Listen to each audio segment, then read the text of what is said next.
Assalamualaikum warahmatullahi wabarakatuh. Allahu Akbar, Allahu Akbar, Allahu Akbar. La ilaha illallah, wallahu akbar. Allahu Akbar, walillahil hamd. Bersama dengan iringan gema takbir, kami keluarga besar Dayah Mudi Masjid Raya Samalanga mengucapkan Selamat Hari Raya Idul Adha tahun 1445 Hijriah.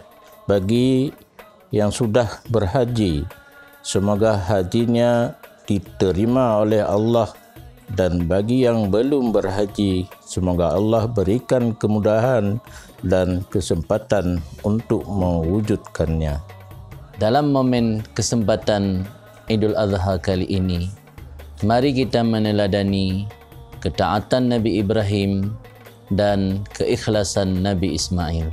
Semoga Hari Raya Idul Adha ini adalah hari pengangkatan derajat untuk kita semua dan hari pengampunan dosa untuk kita semua. Taqabbalallahu minna wa minkum. Assalamualaikum warahmatullahi wabarakatuh.